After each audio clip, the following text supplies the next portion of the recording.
Il y a 11 ans, une utilisatrice de 4chan a signalé avoir trouvé quelque chose d'étrange dans une Wii U cassée. Ce que c'était s'est avéré absolument terrifiant. Enquêtons. Si vous aimez les mystères d'Internet et les contenus généralement troublants, n'hésitez pas à vous abonner et à activer les notifications pour plus de contenus comme celui-ci.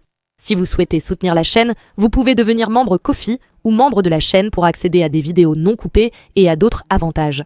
Vous pouvez aussi laisser un pourboire en cliquant sur le bouton « Merci » sous cette vidéo. Merci à ceux qui y penseront.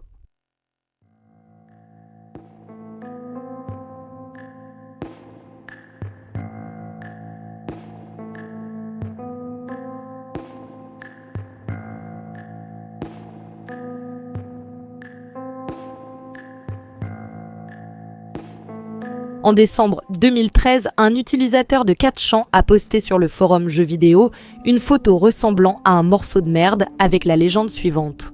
« J'ai acheté une Wii U mais elle était cassée, alors je l'ai ouverte et cette chose était à l'intérieur. Qu'est-ce que c'est que ça ?» Anon a ajouté quelques photos supplémentaires et en seulement 3 minutes, il est devenu évident qu'il ne s'agissait en fait pas d'un morceau de merde. C'était quelque chose de bien pire. La 4e photo montrait ce qu'ils ont trouvé après avoir cassé l'objet, environ 17 araignées mortes à l'intérieur. Il semblait y avoir 2 types d'araignées, certaines grandes et foncées, d'autres petites et claires, bien que les petites aient pu être simplement plus jeunes. Je ne suis pas experte en araignées, alors n'hésitez pas à préciser en commentaire si vous en savez plus. Pour toutes celles et ceux qui n'ont pas peur des araignées, ne vous inquiétez pas, cette histoire va devenir bien pire.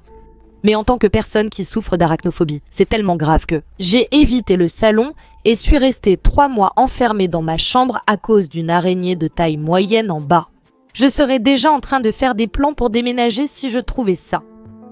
La première réponse à la publication était « Au moins, les araignées sont déjà mortes ». Quoi qu'il soit arrivé, c'est un œuf qui s'est ouvert trop tôt ou un œuf qui n'a jamais réussi à s'ouvrir. Les araignées ont dû se dévorer entre elles pour survivre, puis ont fini par atteindre leur taille maximale et sont vraiment mortes. La taille indique l'âge adulte, mais la couleur révèle l'absence de carapace et de peau. Les araignées ont vécu comme nous dans le Fing obscur. Donc cette dernière phrase était étonnamment profonde. Mais oh, naïve Anon, tu n'as vraiment aucune idée de ce qui va se passer ici. Quelques minutes plus tard, l'auteur du post a posté une nouvelle photo de l'une des araignées avec la légende « Celle-ci était encore vivante ». Le commentaire suivant a supposé que cette araignée avait mangé ses frères pour survivre, ce qui paraît logique après que d'autres aient suggéré que la chose ressemblant à de la merde était un œuf. Mais remarquez que les autres araignées mortes ne semblent pas avoir été mangées. Ce n'est pas comme s'il leur manquait des pattes ou des morceaux de leur abdomen. Peut-être qu'il y avait plus d'araignées avant qui ont été totalement dévorées par les araignées vivantes, mais alors pourquoi les autres n'ont-elles pas survécu en faisant la même chose? Eh bien, peut-être qu'elles n'étaient pas mortes du tout. Le commentaire suivant disait « D'accord, j'ai cherché sur Google pour toi, OP. C'est un nid de guêpes maçonnes. Les araignées sont paralysées dedans. Si elles ne sont pas déjà mortes et qu'elles sont en fait des proies fraîches, elles vont bientôt se réveiller. Cette araignée ressemble à une recluse brune. Si tu la laisses te piquer, ton bras va pourrir. Pendant que tu es en vie, ils vont bientôt se réveiller, ça donne la même impression. L'appel vient de l'intérieur de la maison et c'est absolument terrifiant. Ce sont 2 révélations majeures qui viennent d'être faites. Les araignées ne sont peut-être même pas mortes et si elles mordent, elles pourraient bien faire pourrir Hop alors qu'il est encore en vie. Honnêtement, je n'avais jamais entendu parler de guêpes paralysant des araignées avant, donc on apprend quelque chose d'horrible chaque jour, j'imagine. Les guêpes maçonnes, ou guêpes de boue, est un nom utilisé pour différents types de guêpes qui construisent leur nid avec de la boue. La plupart mesurent environ 2,5 cm, mais la taille varie. Elles ne sont généralement pas agressives et ne pickpockent pas souvent, mais elles peuvent le faire si elles sont provoquées. Leurs principales proies sont les araignées et, selon Wikipédia, pour capturer une araignée, la guêpe l'attrape et la pique. Le venin de la piqûre ne tue pas l'araignée, mais la paralyse et la conserve. Ainsi, elle peut être transportée et stockée dans la cellule du nid jusqu'à ce qu'elle soit consommée par la larve. Une guêpe maçonne pond généralement ses œufs sur la proie, puis la scelle dans la cellule du nid avec un bouchon de boue. C'est la première fois que j'entends parler de ça, donc évidemment je ne m'y connais pas trop. J'ai trouvé sur Google Images des photos de nids très similaires à celles de l'anonyme de 4 champs, et sans meilleure suggestion sur ce que cette chose pourrait être, je pense qu'on peut supposer sans risque que c'est quand même un nid de guêpe maçonne. Ça n'a même pas tellement d'importance pour moi de savoir ce que c'est. La question la plus urgente, ce sont les 17 araignées qu'il contient. Le dernier commentaire suggérait qu'il s'agissait de recluses brunes. Heureusement, je n'en ai jamais rencontré puisque nous n'en avons pas au Royaume-Uni. D'après les photos, cela semble tout à fait plausible. Que montre la photo d'une nonne ? Comme l'ont dit les commentaires, les morsures de la recluse brune peuvent provoquer des lésions cutanées nécrotiques et entraîner de graves réactions, surtout chez les enfants, parfois même jusqu'à la mort.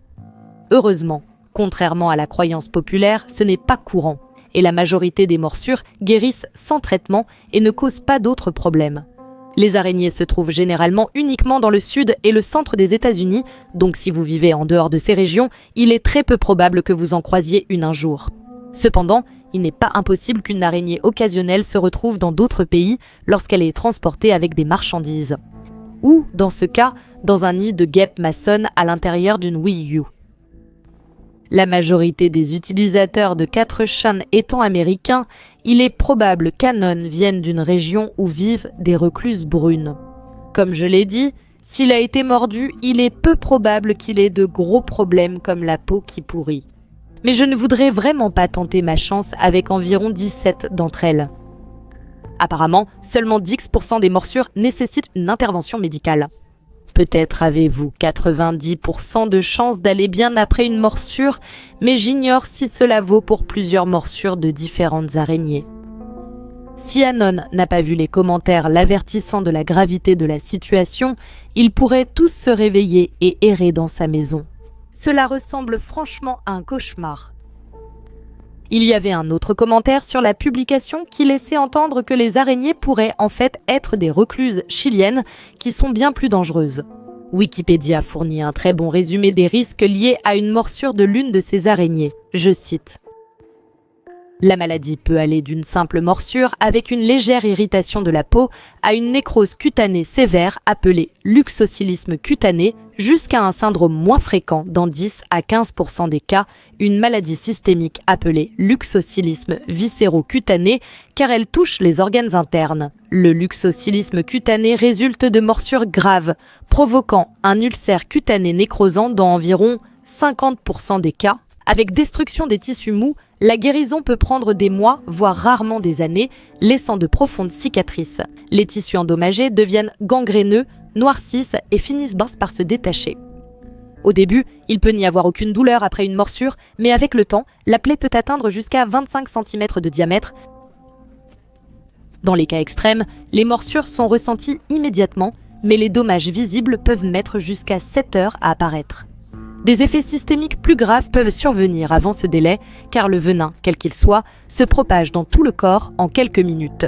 Le luxocalisme viscéro-cutané se manifeste par un blanchiment de la peau dû à une vasoconstriction, parfois une éruption scarlatiniforme ressemblant à la dengue, une hémolyse pouvant parfois entraîner une hémoglobinurie, une anémie hémolytique et une nécrose tubulaire aiguë menant à une insuffisance rénale et à la mort. Dans 3 à 4% des cas, selon une étude couvrant 30 ans de morsures au Chili, au Pérou, le luxocalisme viscéro-cutané survient dans 27% des cas.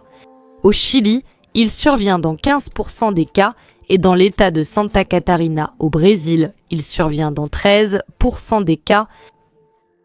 De 1955 à 2000, 250 cas de luxocalisme ont été étudiés à Santiago, Chili. Le luxocalisme cutané est survenu dans 81,2% des cas, soit 203 cas, tandis que la forme la plus grave, le luxocalisme viscéro-cutané, est survenu dans 18,8%, soit 47 cas.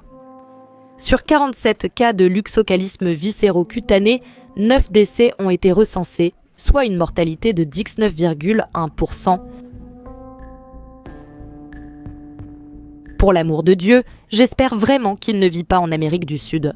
et qu'il s'agisse bien de recluses brunes et non de recluses chiliennes, quoi que cela veuille dire. J'essayais de savoir à quel point il est probable qu'il se réveille, et je suis tombée sur un post Reddit qui est plus ou moins lié. C'était sur le subreddit de la tarentule, et le post s'intitulait « Comment aider cette tarentule paralysée ?» Il disait « Nous sommes tombés complètement par hasard sur cette tarentule près de chez nous. » Une guêpe tarentule tournait autour d'elle au sol, et je me souviens avoir lu à ce sujet. On pense donc qu'elle traînait la tarentule paralysée vers une tanière pour y pondre son œuf.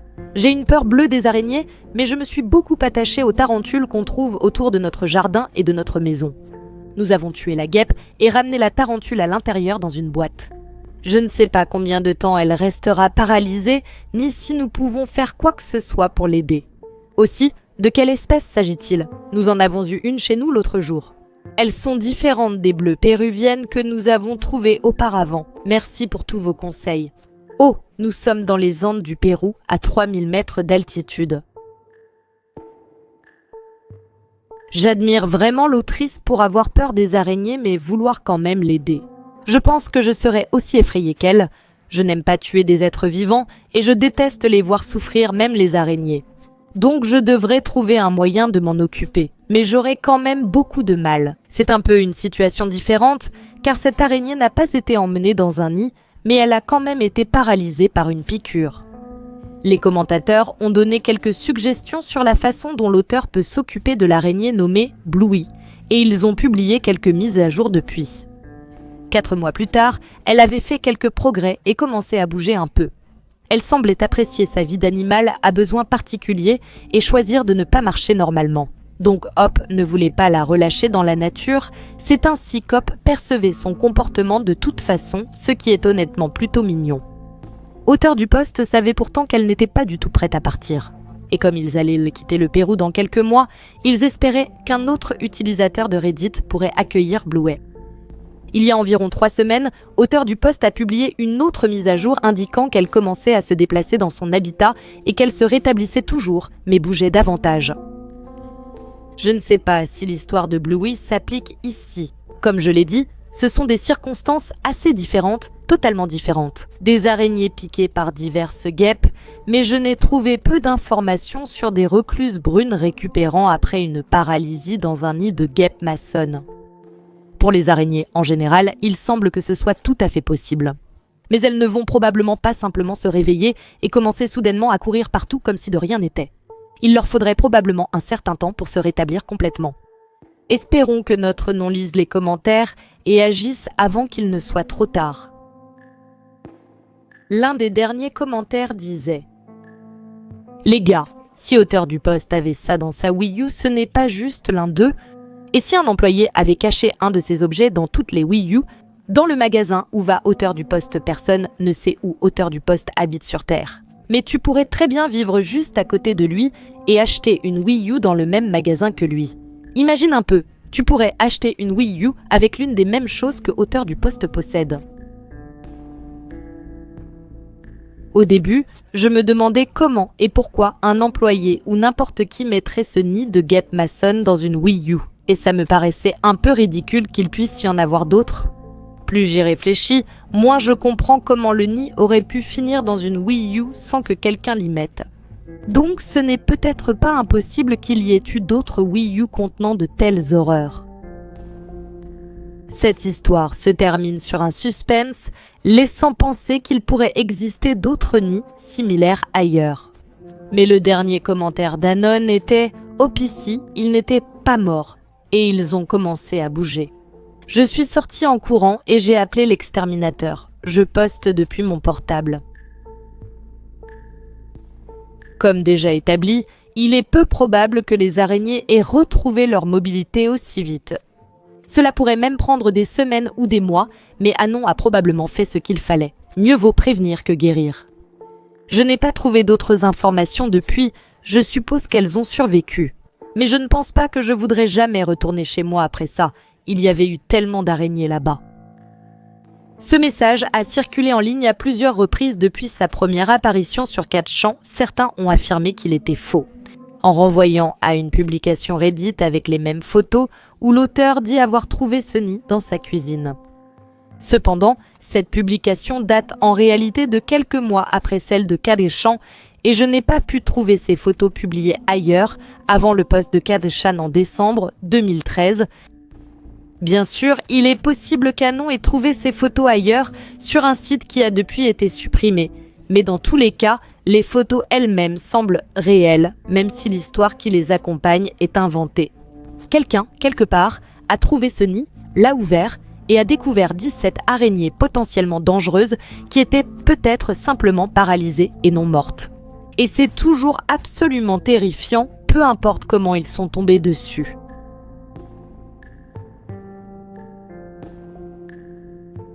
J'aimerais beaucoup connaître vos avis dans les commentaires, ainsi que toute suggestion que vous pourriez avoir pour une prochaine vidéo. Si vous avez apprécié la vidéo, n'hésitez pas à aimer et à vous abonner. Un immense merci à mes membres Ko-fi et aux membres de la chaîne dont les noms s'affichent à l'écran en ce moment. J'apprécie vraiment votre soutien. Merci d'avoir regardé et je vous retrouve la prochaine fois dans une nouvelle vidéo.